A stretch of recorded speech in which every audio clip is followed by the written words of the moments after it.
Pick him up, pick him up, pick him up, pick him up, pick him up, pick him up. Popcorn. Popcorn.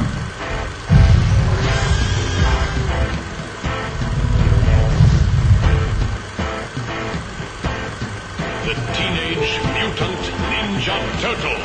It's time for Pick and Pop. Oh, by the way, is this sponsored? Brad Fay here for Suns.com. On this edition of Pick and Pop, I'm counting down the top 10 superheroes of all time with Channing Frye. That definitely was not as cool as I thought it'd be. Fear got the best of you, and in your panic you turned to the now High Chancellor Adam Sutler. From now on, we're poison to you, Spider-Man. That's why we call ourselves Venom. Cricket? Cricket? Nobody understands cricket. You gotta know what a crumpet is to understand cricket. You'll never catch me, Lantern. Lots of women say that. What do I have to live for now that I know Kane won't come back? You'll have to decide for yourself. Walk on your own. Move forward. Who's that other one? The pretty boy in the leotard. That's Nightwing. He was the Bat's first sidekick. The first Robin. I know a little about Thanos. What if, for the first time in his existence, he felt fulfilled? Who wants snacks? You do! Logan, I think we lost him! Go into his personal flying. Monkeys. I do not understand. I do. I understood that reference. If it's important, get it out of him. Or I will. Very well. You'll never catch me, Lantern. Lots of women say that. It's not an S. On my world, it means hope. But it was only stone and mortar. The foundation God has built in our hearts can never be destroyed. Take off your blinders, brothers and sisters. The real enemy is out there. I feel their guns moving in the water. You ain't my daughter. Not anymore. Daddy!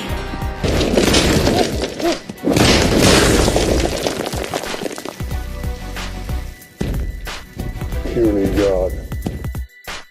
It's not who I am underneath, but what I do that defines me. Bruce? You failed me. If only you'd saved me, none of this would have happened. What are you doing up there? Staying away from you. That's a cute outfit. Did your husband give it to you? It's not who I am underneath, but what I do that defines me. Bruce? So Channing, first off, I wanted to ask you, what were some of the early superheroes you remember being introduced to as a kid? Definitely early 80s was Thundercats.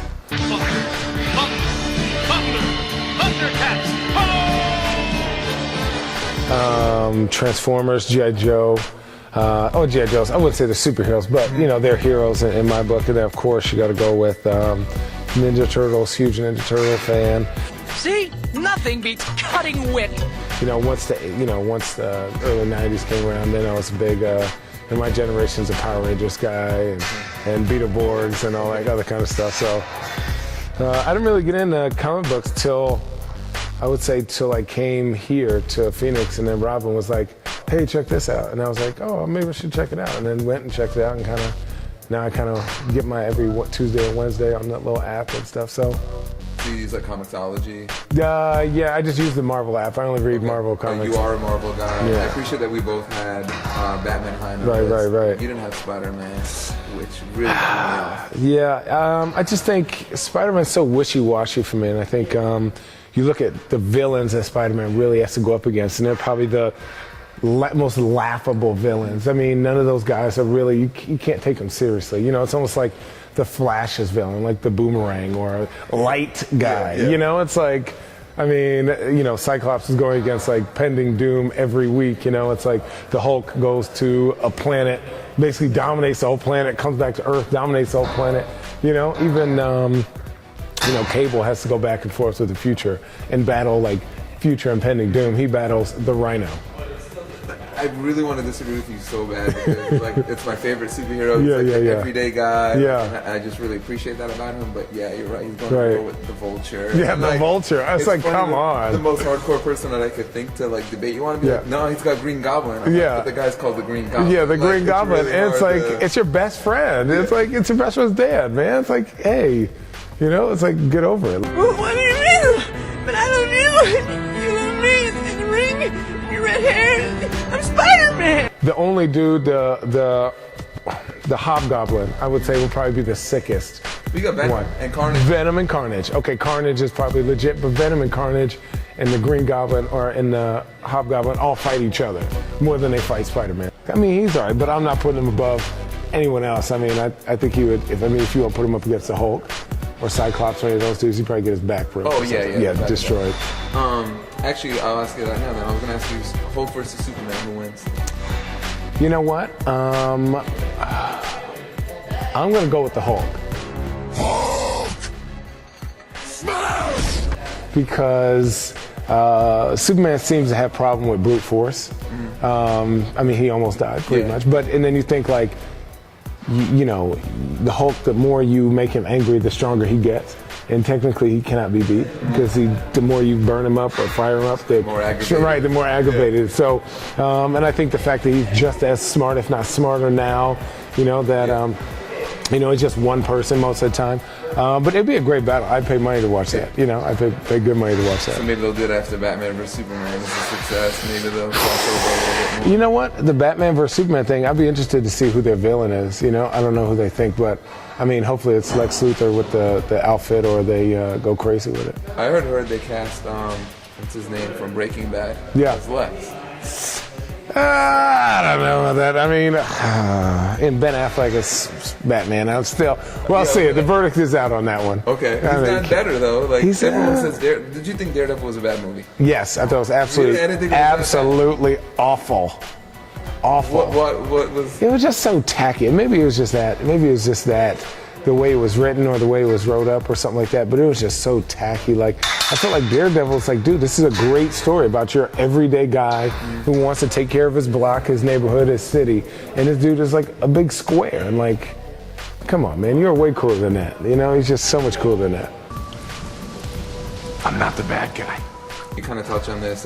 What makes a great superhero? Is he as great as his greatest villain? What is it that? I think it's the number one, the adversity. I think you look at Superman, and I love Superman. I just watched that Man of Steel thing, and I think what was funny, and one little known fact, that Superman has never said "ow" in any of his things, which is a weird fact. I saw it on Twitter a couple of days. Okay. He may go but he never said "ow," But for me, it's just more like. Just how badass they are. I love Wolverine, but I mean, he's still, as strong as he is, he seems so vulnerable sometimes. He's always complaining. It's like, dude, you've lived for hundreds of years. What do you have to complain about? Like, you're going to be 900 by the time everyone's dead, and just how they evolve, like how they progress and evolve, and just their storyline. I really wasn't a Venom fan until like they came out with Venom vs. Carnage, and then God, what's the other one's name? Now there's like three of them: Venom, Carnage, and there's a different Eddie Brock now. Yeah, it's different. It's different. So I just like where their story is going, and it's just kind of where the story goes and how badass these dudes are. And you mentioned Wolverine. The toughest two people for me to leave off were Deadpool and Rorschach. Yeah. But can a superhero be overused? Because Deadpool, to me, I used to be a big Deadpool fan. Yeah. He's very overused. It's like we're all comic book hipsters, and when something turns very cool, we're like, oh no, we don't like this guy. Like I didn't really like Cable, but now that they're kind of bringing him back, and he's kind of even more badass, I'm kind of liking that. And then I didn't like Cyclops, but then they switched his whole thing up. And now I kind of like him because he's not this square nerd, run-of-the-mill, let's do whatever Professor Xavier says. I mean, he's out there like basically trying to, he has his convictions and he's sticking with them. So layers, that's what it takes. Layers, yeah. Spider-Man has 0 layers. Okay. He's just we'll continue to debate that later. Nerdy, smart guy. Cool. Thanks, Channing. Thank you guys for having me.